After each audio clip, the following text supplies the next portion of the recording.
Okay, so our first speaker tonight, from fatherless to gangbanging to prison to fatherhood, speaking and repping Christ, he is a testimony to God's grace. How he's taken a seed and turned what many considered a hopeless grave into what has now become a garden of promises. He now seeks to sow into others through the spoken word, his writings, and the voice of the goodness waiting for those who have faith, who invest and prioritize like a farmer in the things unseen, like their character and dreams, instead of being preoccupied like a hunter-gatherer in the things seen with their retweets or a number of followers. Ladies and gentlemen, Jeremy Sullivan. Coming to support us is really appreciative. Now, I spent 3 years working on this speech. Had everything nailed down, nice little bulletin points, catchphrases. Then God hit me a few days ago like, you know what?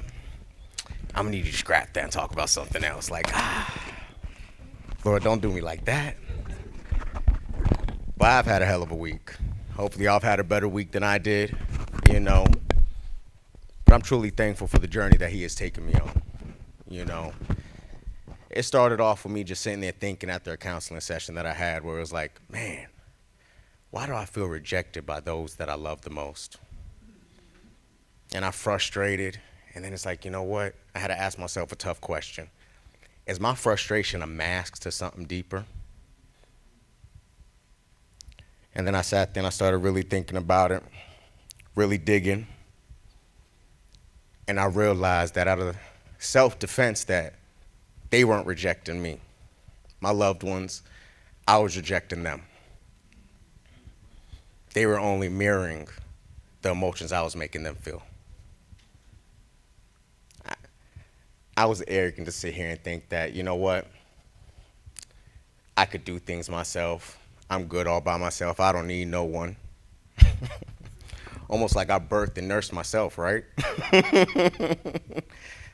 But I took pride in, you know, having my own as a man. You know what I mean?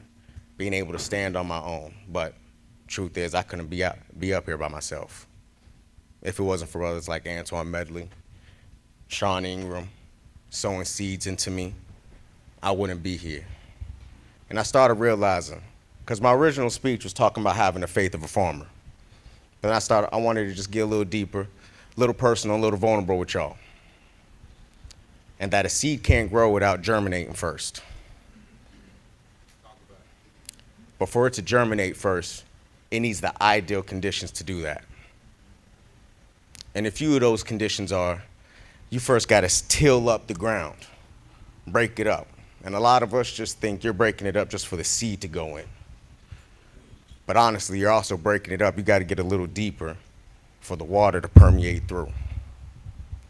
Because if the water just sits there, there's a thing called seed rot, in which when it's too cold, too wet, and too heavy when the soil is, that's why there's holes at the bottom of the pot for the water to permeate through.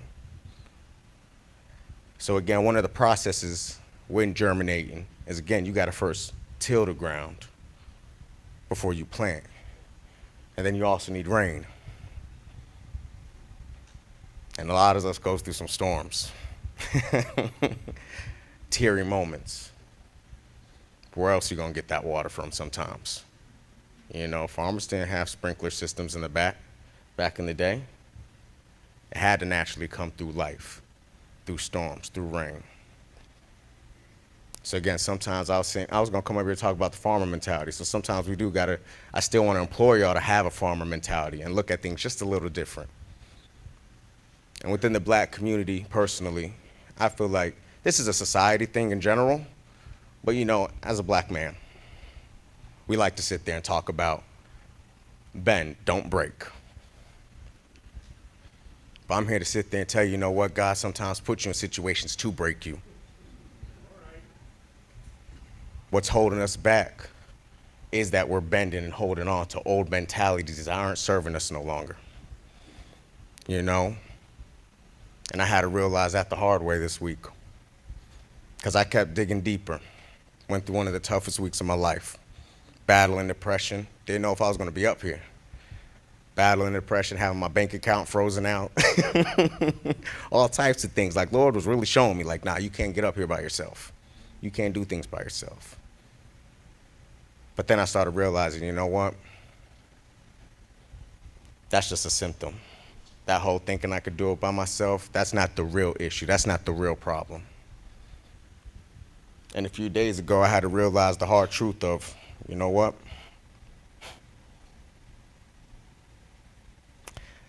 Come to find out, I'm a narcissist. I was like, dang. I'm not just like an a-hole. I'm the a-hole the a-holes hate.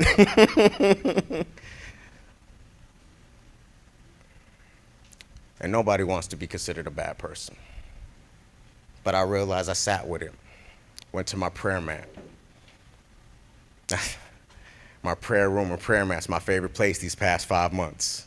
I could scream, I could shout, I could beat my fist, I can cry. And I just went there and I was crying, listening to a song, just sitting there crying. Didn't know at first why I was crying. 15, 20 minutes later, I realized I wasn't crying. There's a little boy in me that was crying, that never got a chance to cry. And so we sat there together and cried for over an hour. And then I realized that this pain, again, this process, what I was going through, was breaking me, was tilling up the ground so I can get to the real problem. There's a seed in there, unable to develop, experiencing seed rot. And it was the pain of not having my father. Because I grew up a little different from my mom and my brother. And everyone else, I fought with everybody. I was different. I was like my dad.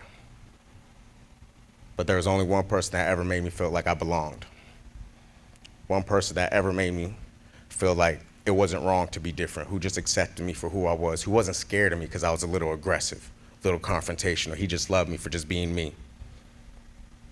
That was my dad. And I punished everybody around me. I punished those closest to me, my mother, my brother, loved ones, because they couldn't love me like my dad could. And then even because he didn't live up to my expectations and he let me down. If anybody let me down or didn't live up to my expectation, I closed my heart off to you. Now, however, this pain led me to be a good dad. Because while I was locked up, I changed my whole life around just so I could be this little girl's father.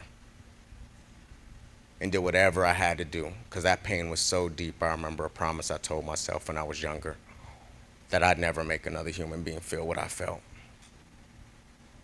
So it might have served me for one purpose, for one season. But God was breaking me, tilling something up to show me that it's not serving me no more. That though I'm a good dad, I ended up being a terrible son, a terrible brother, a terrible friend, a terrible husband, a terrible spouse, and a terrible person in the process. Lonely, by myself. And no one wants to be alone. So I'm gonna take a moment right now and just give some people their flowers, because I couldn't be here if it wasn't for them.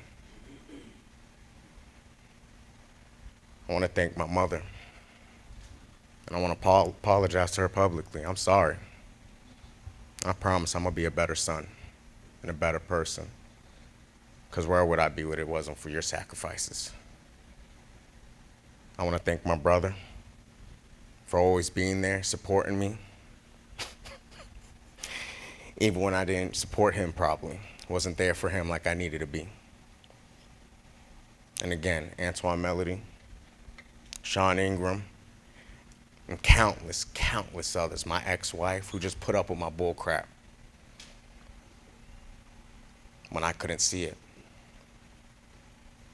You know, what, North Carolina's finest, J. Cole, he has that one song, or he has a saying, one verse that I always loved, where he sat there and said, "The good news is you came a long way. The bad news is you went the wrong way." I realize that applies to me. And so today, right now, this moment, I just want to turn around and start going in the right direction.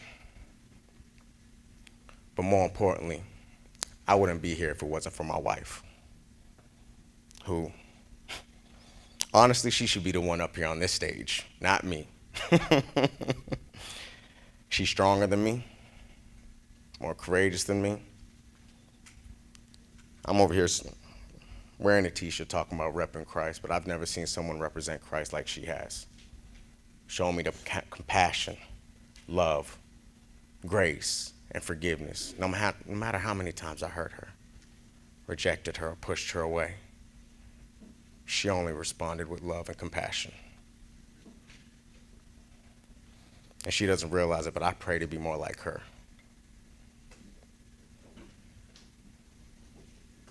So today, because again, we're not immune to storms. We're not immune to the workings of God. As we move forward, I just want y'all to sit there and take that, sometimes no, bend, don't break. But stop and think sometimes, do you need to break? Is there a faulty foundation in there that's no longer serving y'all? Because I believe that God sowed a God-given identity in each and every one of our earthly vessels. But it's failing to grow, it's failing to show itself at times. Because again, it doesn't have the ideal conditions to germinate. And some of the things that we're going through, whether it's there to make you cry so you can water that seed, whether it's there to break you, break up an old mentality, break up your heart, because it's hardened, so that the water can finally seep down and get to that seed and you could be the person that God designed you to be. I just want y'all to sit there and say, don't be afraid to germinate. Don't be afraid to go through the process that God is taking you on at this point, even if you got to face the ugly truth. Because again, I pushed people away, kept them at a distance, just so they wouldn't sit there and see the real me, who was really just in pain, really just sitting there hurting. But I was afraid to let anyone get close, let anyone love me.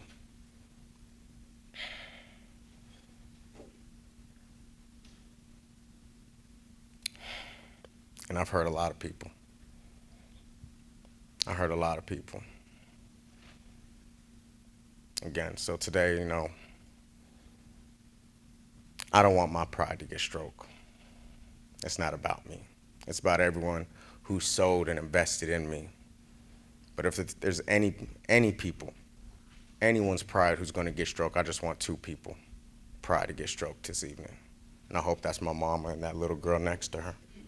I hope that they could feel proud of me today as I try to go in the right direction. Thank you.